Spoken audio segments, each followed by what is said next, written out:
राधे राधे दोस्तों, इस वक्त हम मौजूद हैं फरह तहसील के सलेमपुर ग्राम में। यहाँ एक प्रसिद्ध धाम है, इतना प्रसिद्ध नहीं हो पाया है जैसे कि बागेश्वर बालाजी का धाम है या पंडोखर सरकार का धाम है। इस तरह से यहाँ अभी प्रसिद्धि नहीं मिली है इस धाम को, लेकिन उन दोनों में बहुत समानता है। वहाँ भी बिना नाम पूछे भगवान हनुमान जी के चरणों में आपकी अर्जी लगती है, जहाँ बिना नाम पूछे आपका पर्चा बनाया जाता है, आपसे कुछ पूछा नहीं जाता। जैसे पंडोखर सरकार में आपकी अर्जी लगती है बालाजी के दरबार में, उसी तरह यहाँ भी पर्ची लगती है, लेकिन विशेषता वही है कि आपका नाम यहाँ नहीं पूछा जाता। बिना नाम पूछे आपकी समस्याओं का एक पर्चा यहाँ बनाया जाता है। इस धाम को जाना जाता है, मेरे पीछे आप देख सकते हैं। इस धाम को जानने के लिए मैं आपको दिखाता हूँ, मेरे पीछे जो हनुमान जी महाराज विराजित हैं। इस धाम को जाना जाता है श्री संकट मोचन नम सिद्ध दरबार अस्थलेश्वर धाम।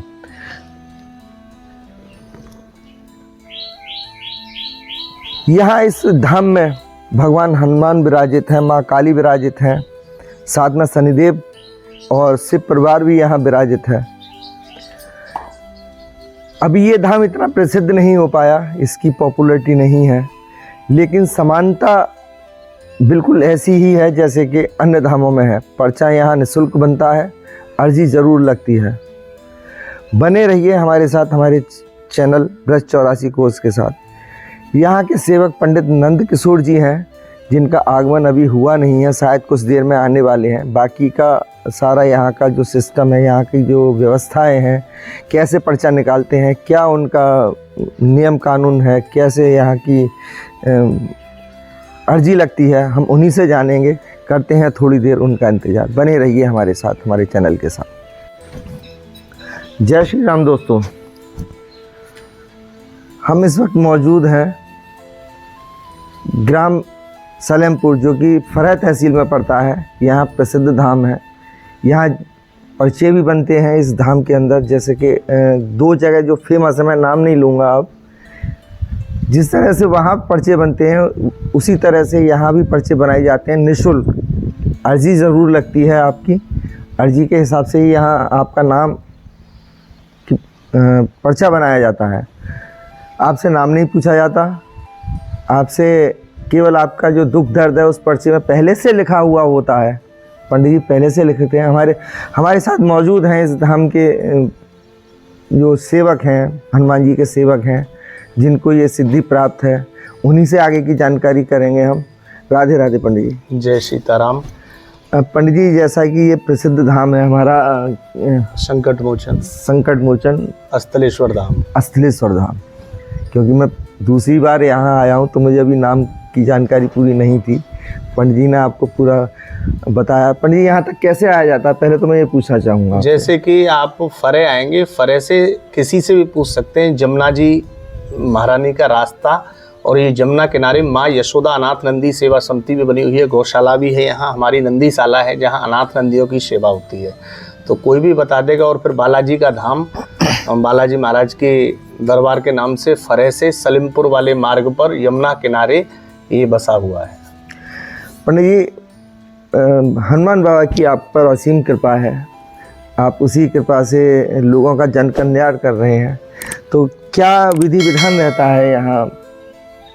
यहाँ देखिए, बालाजी की एक अर्जी नारियल की, कुछ उसमें मिठाई होती हैं लड्डू जैसे कि बूंदी की, और उनकी एक अर्जी लगती है। उसके बाद में व्यक्ति बैठ जाता है शांति से, हम उससे कोई भी बात नहीं करते हैं। बैठने के बाद में हम स्वयं उसका नाम लेते हैं और उस व्यक्ति को खड़ा करते हैं और उसका पर्चा बना दिया जाता है। जो वो पूछने के लिए आता है उस पर्चे पे सब कुछ साफ लिख दिया जाता है और उसकी तारीख भी लिख दी जाती है, कौन सी तारीख को ये कार्य तुम्हारा होगा।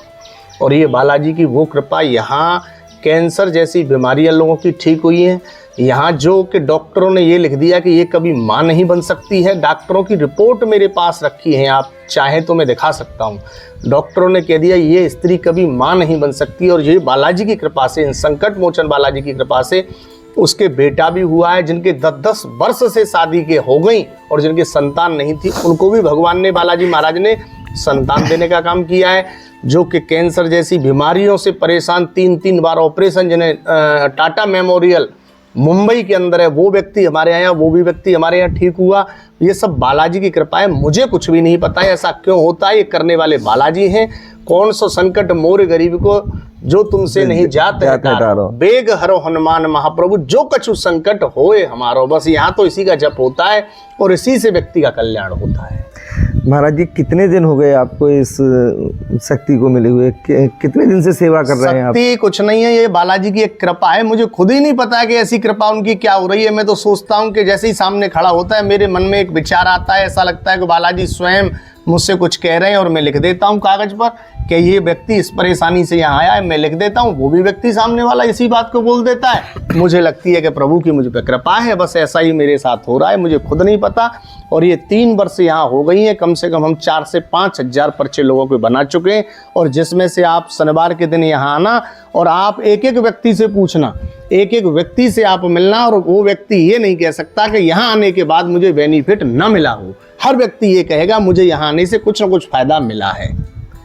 महाराज जी एक सवाल और बनता है। जी बताइए। जैसे आपने पर्चा बनाया, पर्चा बनाने के बाद आपने समस्या तो बता दी जी, उस समस्या का निदान किस प्रकार से होता है? जी ऐसा है, समस्या मैंने पर्चे पे लिख दी कि आपके यहाँ ये प्रॉब्लम है। उसके बाद में हम मंगलवार को या हम कोई भी टाइम उसको देते हैं और उस व्यक्ति से हम मिलते हैं, फिर उसे हम उपाय बताते हैं, जो भगवान की पूजा पाठ के उपाय हैं वो बता देते हैं, उससे उस व्यक्ति की समस्या दूर होती है। ये तो आपने पहले भी बताया कि हनुमान बाबा की कृपा है, समाधान होता है, लेकिन एक सटीकता होनी चाहिए, एक लोगों में विश्वास ये जाना चाहिए कि मैं यहाँ जाऊँगा तो मेरा काम अवश्य पूरा होगा। ऐसा है, प्रत्यक्ष प्रमाण की कोई आवश्यकता नहीं है। यहाँ जितने व्यक्ति आ रहे हैं वो हर व्यक्ति ये कह रहा है कि मेरा काम हो रहा है। बस यहाँ अर्जी लगाओ और मनोकामना और बैठ करके बस प्रभु से प्रार्थना करो, और उसके बाद में यहाँ की जो पूजा पाठ है और बालाजी की कृपा से उस व्यक्ति के संकट हर जाते हैं, ये तय है। जय बालाजी की। लेकिन एक सवाल और भी है पंडित जी, जो मेरा व्यक्तिगत हो सकता है। जी जी जी। आप कितनी दिन से ये सेवा यहाँ कर रहे हैं? ये करीब तकरीबन 3 से 4 वर्ष यहाँ हो गए हैं, इसी स्थान पर? इसी स्थान पर। यहाँ बहुत अच्छे। स्थापना बालाजी की हमें एक स्वप्न बालाजी महाराज ने मेहदीपुर बालाजी से हुआ, तो वो हम वहाँ से उनके चरणों में गए। वहाँ से बालाजी का जो सिंदूर जो बालाजी पे चोला चढ़ता है वो यहाँ लेकर के हमने मूर्ति की स्थापना कराई। स्थापना कराने के बाद में वही मेहदीपुर बालाजी का चोला हमने बालाजी पर चढ़ाया। उसके बाद चोला बरकरार चल रहा है और उन्हीं मेहदीपुर बालाजी की कृपा शक्ति यहाँ विराजमान है। अब मैं एक बात और पूछना चाहूँगा जी। जिस तरह से मेरे संज्ञान में 2 धाम और हैं जी इस हिंदुस्तान के अंदर, जी, बहुत से और भी होंगे जिनकी हमें जानकारी नहीं, लेकिन जो 2 फेमस धाम हैं जी, उन दोनों के परिचय में और आपके परिचय में कुछ समानता रहती है? जी मैंने देखिए दोनों धामों पे मैं एक अपना आदर्श और अपने गुरु के समान मानता हूँ पंडोकर धाम सरकार को। जी, मैंने नाम नहीं लिया, आपने नाम मेरे से मिले भी हैं और उनका मुझे सानिध्य भी प्राप्त है, और वो मुझे अपना शिष्य के समान ही मानते हैं और मैं भी उन्हें गुरु भाव से ही देखता हूँ जी। बस वो मेरे आदर्श हैं और वो मेरे गुरु के समान हैं, और उनकी तो मैं बराबरी कर नहीं सकता क्योंकि वो गुरु हैं तो गुरु हैं। और बाकी ये है कि बालाजी तो सब जगह एक है और बालाजी की शक्तियाँ भी सब जगह बराबर ही हैं, बाकी कृपा है। बहुत अच्छे पंडित जी, आपने उनको गुरु माना, ये आपका बड़प्पन है। गुरु तो कोई और ही होंगे आपके। हाँ, मैं अपना आदर्श, मैंने आपको बोला आदर्श गुरु के समान मैं उनको मानता हूँ। वो क्योंकि हमारे भारत में सब प्रसिद्ध जो पंडोकर धाम है, सबसे पुराना और सबसे पहला धाम है, वो पंडोकर धाम ही है। सबसे पुराना जो प्रथा यहाँ से चली है परिचय की, वो पंडोकर धाम से ही चली है। बिल्कुल बिल्कुल, बिल्कुल। वो उन्होंने मुझे बड़े लाडले की तरह प्यार और स्नेह दिया। वो वृंदावन में जब आए तो उन्होंने सबसे पहले, मैंने उनको फोन नहीं किया, मैं बहुत दिन से चाहता था कि मैं उनसे मिलूंगा और उनका खुद ही मेरे पास फोन आया और मुझे बुलाया उन्होंने जी। तो ये अब मैं उन्हें कृपा ना मानूं तो क्या मानूं, बताइए। बिल्कुल जायज। वो जब वृंदावन आए तो उन्होंने मुझे किसी के माध्यम से, उनके पास नंबर नहीं था, उन्होंने मुझे बुलाया और खुद ही कहा तुम तो हमारे शिष्य हो। तो जब उन्होंने इतने बड़े सरकार ने कहा शिष्य हो, तो मैं भी उनको गुरु भाव से पहले से ही मानता था। ये आपकी मानता है, आप एक संत, वो भी संत की श्रेणी में ही आते हैं। जी, जी, जी। और पर्चे के, हिंदुस्तान में अगर पर्चे की विधि को किसी ने जन्म दिया है तो पंडोकर सरकार ने ही दिया है। जी, जी। बाकी सब जितने पर्चे निकालने वाले हैं उनके बाद ही आते हैं। तो मैं भी नमन करता हूँ, उनको प्रणाम करता हूँ। और मैं पंडित जी से विनती करूँगा एक आग्रह करूँगा कि भविष्य में भी इसी तरह लोगों का जन कल्याण करते रहें और इस धाम की प्रसिद्धि पूरे हिंदुस्तान में फैले, ये मेरी मनोकामना है। भगवान हनुमान जी से मेरी प्रार्थना है, क्योंकि मैं खुद हनुमान भक्त हूँ, तो ज़रूर शायद हमारी इस प्रार्थना को भगवान हनुमान पूरा करेंगे।